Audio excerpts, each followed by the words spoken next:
Well, it is Friday. Don't mind this. It is Friday. It is a Friday. It is an Friday. I'm starting to think I have my phone upside down. Let's see. So it's Friday. Happy Friday. Getting through, doing stuff, rewatching Star Wars, Clone Wars, and Rebels. If you are ever interested and you haven't seen either one, it is, well, Clone Wars is great. It can be just so beautiful, and it just adds to the story so much. There's just so much sort of backstory you get. And then Rebels came along, and some people are like, yeah, it's not bad, it's for kids. Rebels is great. It starts a little slow, but man, if you dig Star Wars content, watch Rebels. It's awesome stuff, just awesome. So anyway, I've been watching all this stuff, and I was thinking about lightsabers, and I was like, lightsabers. So I think about all the different lightsabers they make, and there are all these gadgety things, and lots of billet milling and all this kind of stuff, yet they somehow assemble it using the Force, which makes no sense. But I was thinking about a totally different kind of lightsaber. I was going through my crap, and I found these scraps of sterling silver. They used to be part of a weighted candlestick. If you're familiar at all with a weighted candlestick, it was a cheaper version. So you could have silver candlesticks in the home, just like a person, but you wouldn't have to pay all the money for solid silver. They were filled with this kind of, you can kind of see it in there, kind of right down there in the bottom, down there, right in there. It's filled with this sort of resiny stuff that becomes liquid when you pitch. It's like pitch. But anyway, I was thinking about that maybe for my emitter. It's a little fancy. But then, I don't know, sort of a Scandinavian modern idea. I just think it'd be fun. When I get done with my sword, which I work on the Fridays is kind of my work on the sword day. Late Fridays. So I'm working on this, like this. It's my little safety, my little old silver cufflink I had years ago. But this is nice. The leather came out well. This is local deer. And there's a local leather company that deals with all this deer stuff, and it's nice. I'm pretty happy with it so far, but I'm getting there. It's still a work in progress. Someday, if I ever finish it, it's only been 5 years. Someday, if I ever finish it, I will finish it. There you go. See? Someday I'll finish it when I finish it. Where's check?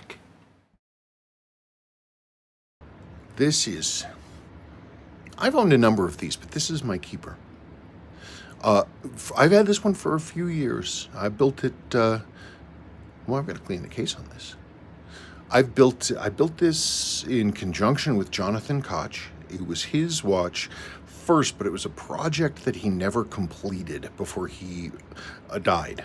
And so this came to me. Thankfully, this is one of the things that I was able to save from his estate before an estate seller got in and snatched everything out from underneath me, which was, by the way, against his wishes, Jonathan's wishes. That's not what he wanted.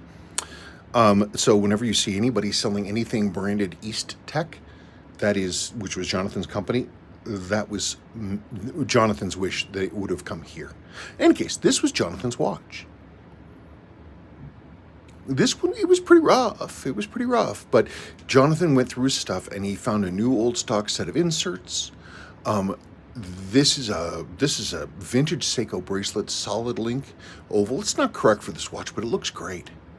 And I restored the movement, but the hands were original and they were faded. The orange on these hands for Seiko from that time, they fade to like a custard yellow. You can see it right here, like. This is a 6139 8029, right? Or 8020? Yeah, 8020. So you can see these hands are still orange, but they're slightly faded. Versus you can see what they look like when they're brand new. So you see this progression as the sun goes, and it fades those hands down to this like custardish, whitish yellow. And so, I don't know, every time I see this color, I'm like, it's faded. And all of these, And all of these hands, they were faded that yellow. But thankfully, I did a lot of modeling when I was a kid. And so I know the knowing of it, which is that if you have the right set of conditions and the right paint and the right amount of thinner, a lot of it, you can get it to drop in and you can get a pretty darn good color match. I mean, it's not quite the same there, but it doesn't have that sort of, this has a little bit more fluorescence to it, but I don't think that's bad. Anyway, I finally did that, and now it looks as it should have all along. My favorite color. Anyway, that's how it goes. There it is, my slide rule. Beautiful watch. Great thing. I knew they sold these, Seiko sold these through the PX system. Specifically, this is the only model I know of for sure that I can remember right now. Seiko sold them on aircraft carriers. I knew one guy who was a carrier pilot, and he owned 3 of these things. And he bought them all on board his ship. They're just cool. King of the Seiko. King of the 6138s. Everybody else wants the baby Panda, but doesn't do anything for me. That's King of the 6138s. It's not to everybody's taste. I mean, it used to not be to my taste to correct the hand colors. But I've gotten to the point now where I see that faded custard yellow and I know what it could look like. And I let my insane love of preference, I should say, for total originality, I let that slide because it's just, I'd never wore the watch because I hated the yellow hands. Now it's got the correct orange again, and because the hand paint, as I said, was so flat and nice, you run a super thinned out mixture and you do it correctly, it'll just evens out, and it looks, even for me saying this, it looks good. David R. By the way, there are a ton of questions, or there would be a ton of questions. Wait, no, there are a ton of questions, but I'm trying to slot this in on a Friday before I have to deal with pizza. David R. Spencer, I love your vintage Seiko A8296019. This is the astronaut LCD with the rotating bezel. Its most awesome feature is that the modes are operated by the rotating bezel. Epic watch. I think they're cool. The weird thing is when I was wearing mine a lot, actually, for me, well over a week, but I found actually that a lot of the functions on it came in handy. I used the timer repeatedly. It's weird. You'd think that if you need something, you use it. I guess I just don't think about it, but I was wearing it. I'm like, oh, hey, wait, I'm wearing a timer. I can time this. So actually, functionally, it was a great watch. It's legible and it's light, and they're fantastic watches. But you say they are very rare and expensive. Are they rare and expensive? Are they rare? How often do they? I'm not disagreeing with you. I don't know. So, because I don't look for them. I never look for them. Are they rare? If so, how rare? Are they expensive? If so, I'm kind of curious how much they're worth, because I don't know. So if you want to tell me, that'd be great. Okay, this is from C. Mick. He made this comment on the video of Sebastian and I opening all those Japanese watches. He says, not a miss in the bunch. It's true. And actually, one of the sort of the extra watches, sort of the dross, actually caught my eye. Let me show it to you. I got some nice things. I didn't show this one. Look at this. King Seiko High Beat. Look at this. If anybody can translate that'd be super cool. Can anyone read that? Anyway, 4502 7001 hand winder, High Beat. Beautiful watch. Seiko basically reissued this, and they want ridiculous amounts of money for this. I got this for maybe $300. And look at the crystal. It needs service, but it's a runner. It will run. It just is not happy right now. This one's great. I still haven't restored this. Ignore this strap. I still have not run this through, so you see the lume is still damaged. So I'm going to be able to clean that up. And this one, I'm waiting just a second. Everything I'm reveling in is this one. What a fantastic, fantastic watch. I want to talk about this in a little bit. But here's the sleeper from that lot. The one I paid the least attention to. This Citizen. It's a Citizen Leopard.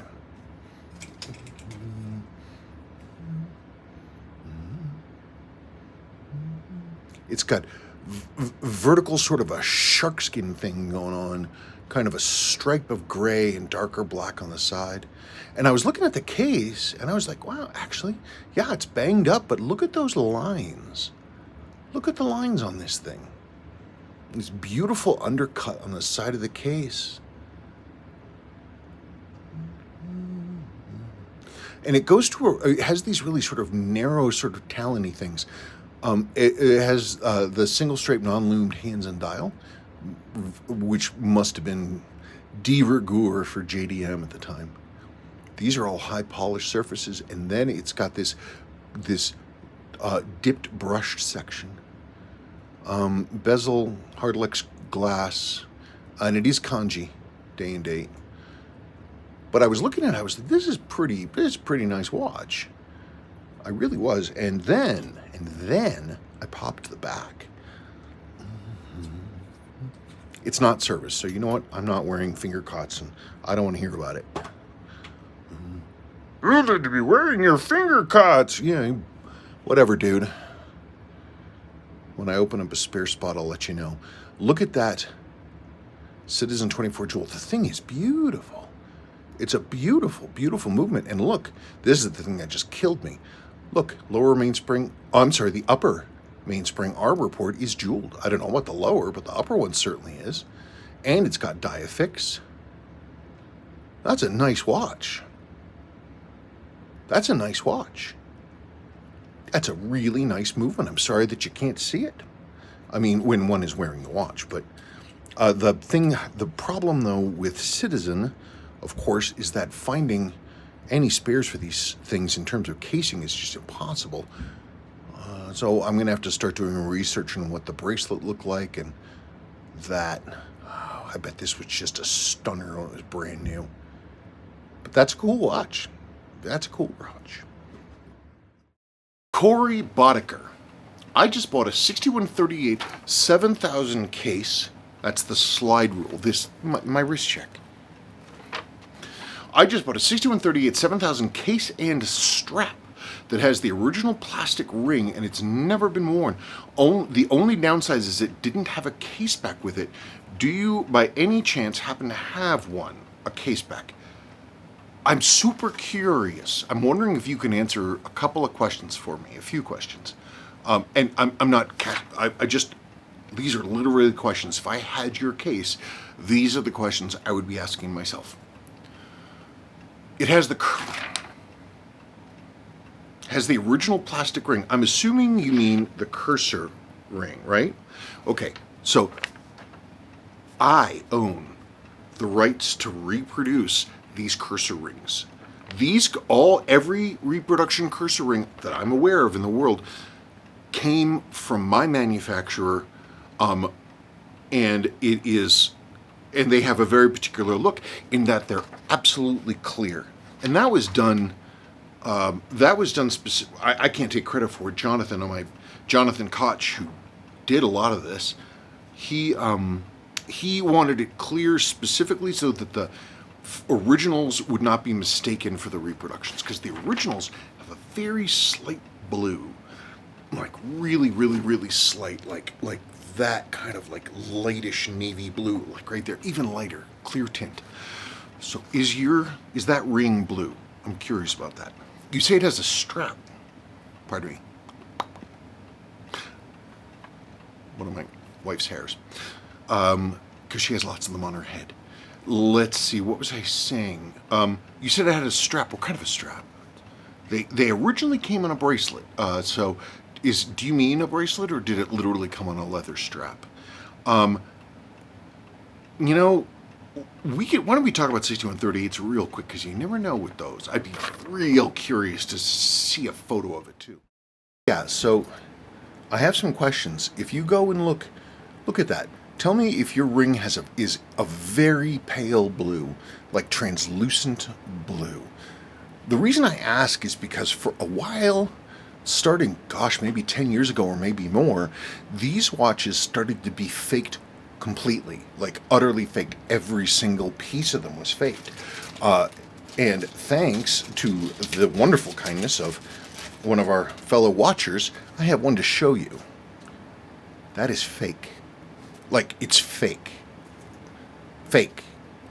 It's missing the upper and lower hands because they're not there anymore. But this is the quality now that you're getting. And like this case back, 6138 7000, it's the main #1 thing that is easy for someone to tell that it's fake, because it's not stamped, that's etched. Uh-oh. Rocket sees somebody. It's hard to tell. You can see that the stamping, especially the numbers on the real thing, are set to different depths, because they had literally different numbers they put into the stamp machine and they all get stamped together. There should be different depths, because this is getting pressed in. This is literally, it's absolutely perfect. There's no variation in the thickness, nothing. So, I mean, you could probably find one of these case backs with this serial number, 698446. I think there's another one that's 4N too. And it would have the right numbers, but it wouldn't be correct. So, I hope, absolutely 100% for your sake, that your ring, this plastic ring, is blue on yours, your cursor ring. Because if that's an original blue cursor ring, that alone probably might be worth the price of admission. So let me know about that. What the heck is Rocket barking about? Tim Holton. This is a question about my 5126 that came from that Japanese watch lot. I tell you, what a watch. I like the look of that anodized secondhand watch. I like the look of the anodized secondhand watch. That's this one. It's a 5126. There's a lot going on, but somehow it remains purposeful and doesn't feel cluttered. Absolutely true. It's a clean design. It's a super clean design.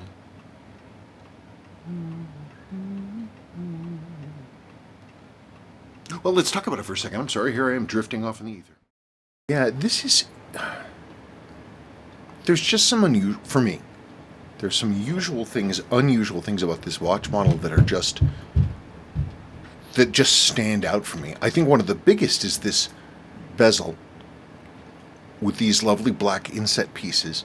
One of the reasons that I love this watch so much is that the bezel is unusual, in my experience, for this era and case type from Seiko. The bezel is flush on all four sides with the side of the case. There's no, like, I mean, you look at this, same era, and you can see you've got this, like, little shelf of material on it like this. And Seiko did that a lot. They were all about you having a little bit of continuation of the top surface around that big bezel. This is a 5126. But here they didn't do that, and I think that's one of the things that makes the watch look bigger. You know, the odd thing about anodizing is that actually, yeah, somebody said, oh yeah, everything in the 80s was anodized. That's what I grew up with, anodization. So to me, it's a problem that I have to get over, because this hand being anodized looks... It catches my eye, and I have to rethink about it every single time. I'm used to paint, so the anodization is paint. I'm still kind of unsure why this watch moves me as much as it does. I guess it's the little differences. The big bezel, it's flush to the edge. The shape of this loom, sort of the puffiness of the loom, and the fact that it's got that sort of tan tritium look. It's beautiful. And just, you know, the case lines are just so excellent. And this bracelet is incredibly comfortable. Because this is the same bracelet type you would get on World Times, like the 6117 World Times, 6400, 6410s. But I always felt that the bracelet was too little for a watch head that big, but this one a little smaller. It's just the proportions are just excellent. And you look at the finished lines of the case with the bracelet in place, and it's pretty. It's just, I love this case shape. And Seiko used variations of this for a very long time. It's a super cool piece, and it's a 5126. They are great movements. They're great movements. Totally underrated. And I went into this one and I put in upper and lower jewels on the mainspring arbor. So this is 25 jewels now, not 23.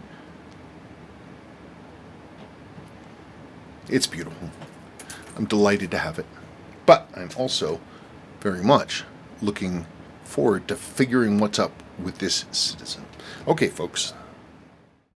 Keith, we need a shirt that says, "Stop relaxing so much." Well, you know, if one existed, I'd wear it. I wish we had a section on our website where, because I have random t-shirt ideas probably a couple, 3 times a week, and put those up and then just order. Wouldn't that be neat? But I'm not a graphic designer. Ooh, Todd S. Hello, Mr. Shuck. Fun with Sebastian. So where is the weed killer? This is the weed killer that I left the outside shed unlocked. And for those of you who are not in the know and want to get up to speed on all of your Sebastian news, he got into the shed because I forgot to lock it, and he found old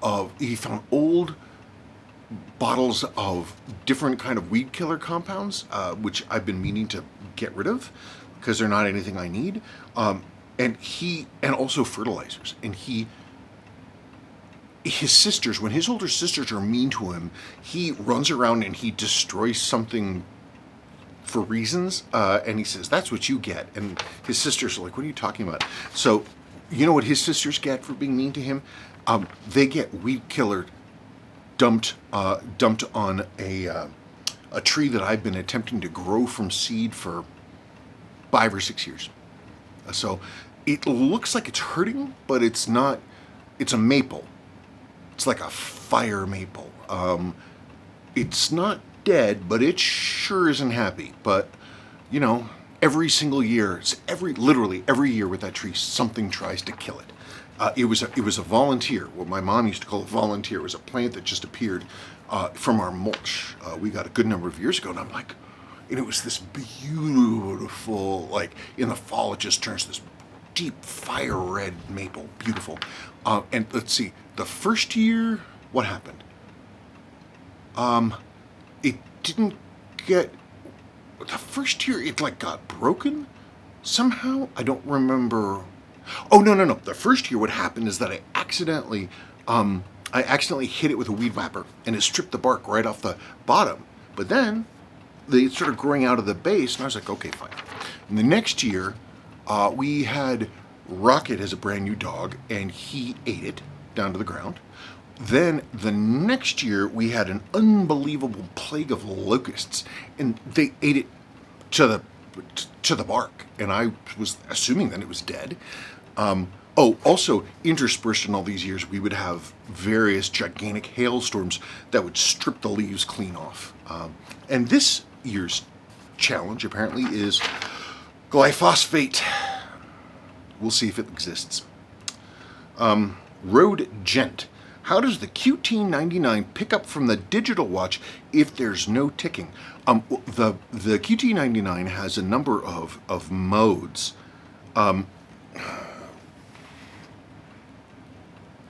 It has a number of modes, and the base that you put it on has a switch on it for LCD, LED, or step.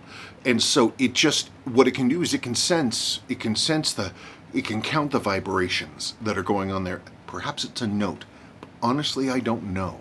But you can see the thing when you're doing it, the red light, which was for a second's, one tick per second watch, it would sense that electrical impulse and you'd see the light flash. But then with a quartz LED or LCD or whatever the heck watch, you would there's like 37,000 clicks per second or something, and so all you can see really is because it's all of those being counted. You just have to set it correctly.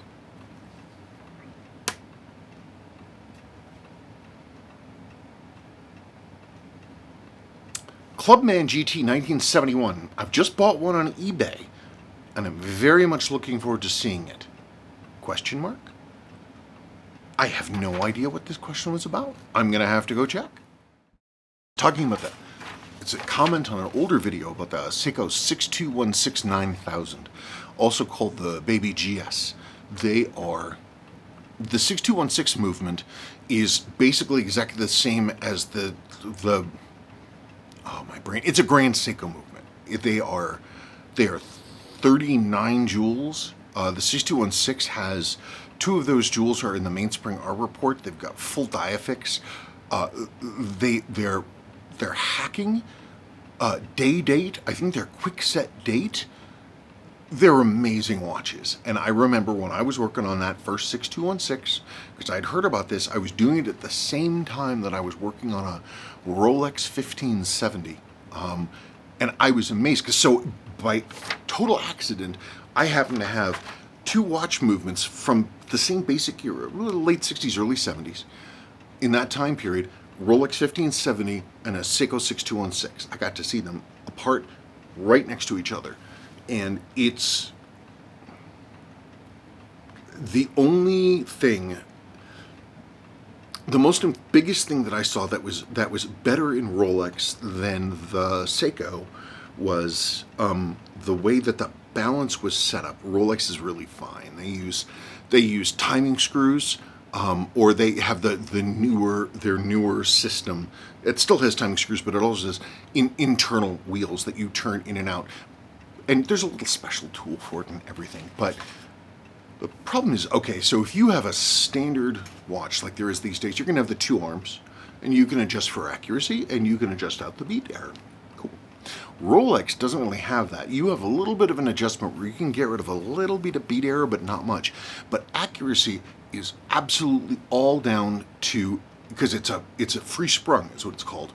And so there is no adjustment arm. You have to have the weight, the moving weight of the balance wheel itself perfectly poised and balanced against the force of the hairspring, so that just as a natural side effect of the physics of it, the geometry of it, all that stuff, that it'll hold very steady. You know what? It does work. But I mean, that aside, it can take a very long time, and you have to be super duper on your game to do that kind of an adjustment on a Rolex. Oh God, especially if it just has the timing screws, not the Microstella. If it's the really old kind that has the timing screws, like my old Omega 321. Ooh, lordy. But they are, I mean, honestly, if I had to pick 2, somebody said, you have to pick one of these and it has to be a timekeeper that you can rely on, and they were in the same physical condition and price was no object, I probably honestly would take the 6218. I mean, it's even the same beat as the old 1570. They were both 18,000, I think. Anyway, that's about it. So, not much of a video, but something. Nah, it's a fine video. It's going to be 90 tomorrow. I got to water tonight, and I got to mow the lawns tomorrow. There's just no getting away with it, because we got a heat dome going on. In any case, folks, thanks for watching. I really do appreciate it. And I'm chugging along. Just chugging along. Looking forward to the fall. Kids are out of school. Looking forward to the fall. And getting back to normality. A little bit. There's going to be a new normal, and we're heading towards it. Okay. Thanks, folks.